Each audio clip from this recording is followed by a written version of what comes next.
You know that moment when you want to do something good for yourself, like eat a nourishing meal, go for a walk, or just stop and do some deep breathing. But instead, you scroll or you snack or you just shut down completely. You know what would help, but your body just won't let you do it.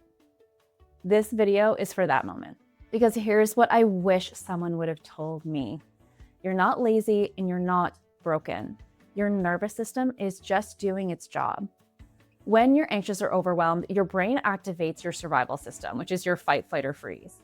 And when that kicks in, the part of your brain that handles logic and motivation and planning, it pretty much just shuts down.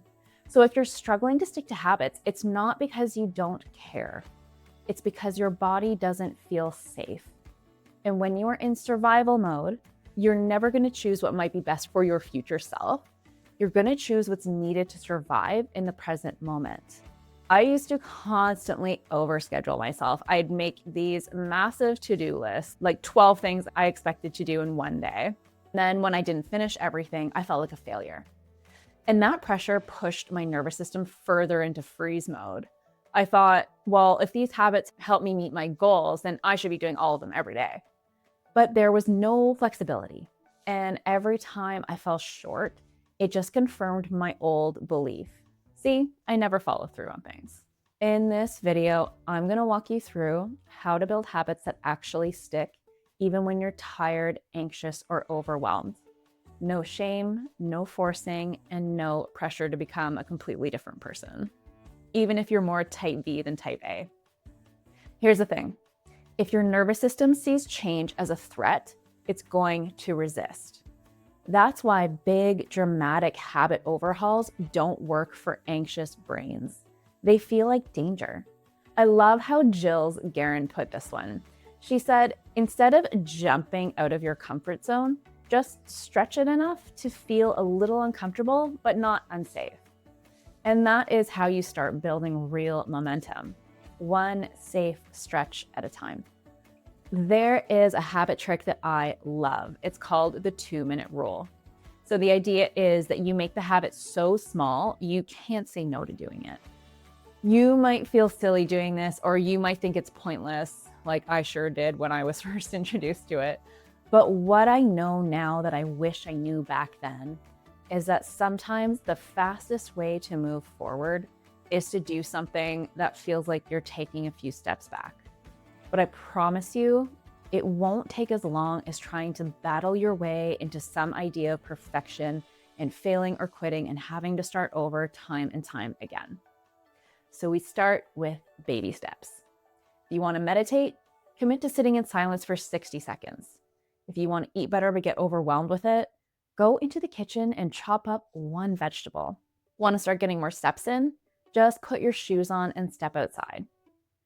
Every time you follow through, no matter how small the step, you're letting your brain know that you are the kind of person who does these things. And that matters way more than needing to do something perfectly or not at all. Because every time you follow through, you are casting a vote for who your future self will be.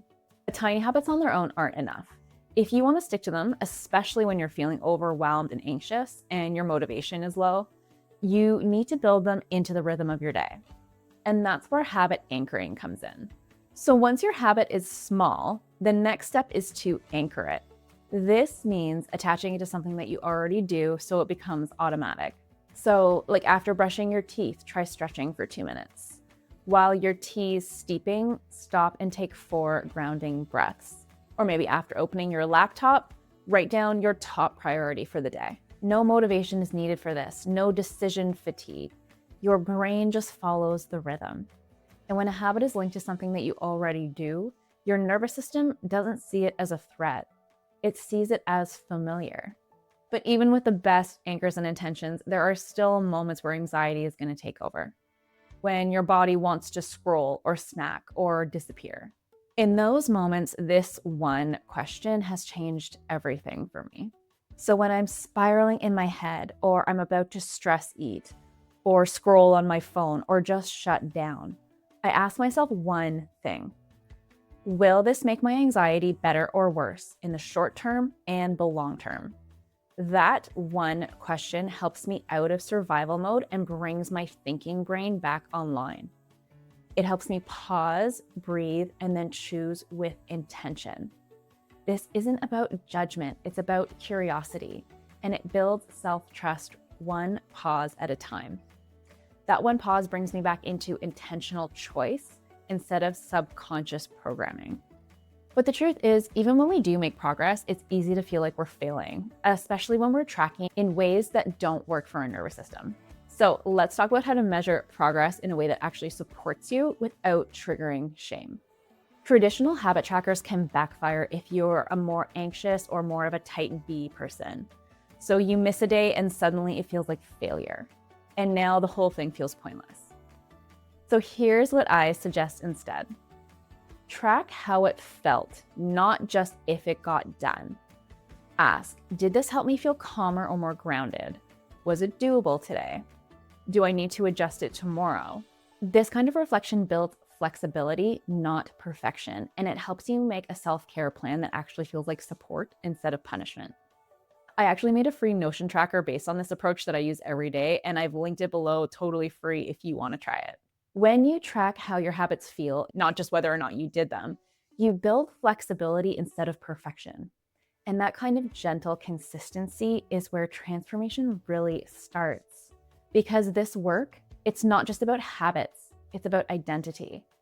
And if you're still holding on to the story that says, I always quit, or I never stick to things, or I'm too anxious, no habit in the world will feel safe enough to last. Here is the deeper truth. Habits don't come from doing more, they come from adopting a new perspective. But if your inner story is still saying, I always mess this up, or I'm not someone who sticks to things, your brain will try to prove that story true, even if it hurts you. And not because you want to sabotage yourself, but because your nervous system clings to what's familiar. That's why in next week's video, we're going to go deeper into how to uncover and shift those beliefs that keep you stuck. So if you're tired of starting over, try starting smaller. What's one tiny habit that you want to try this week? And can you anchor it to something that you already do? I would love to hear from you in the comments. And don't forget to grab the tracker if you want a system that supports your nervous system, not one that stresses it out. You are not lazy. You are not broken. You are just ready for a different way forward.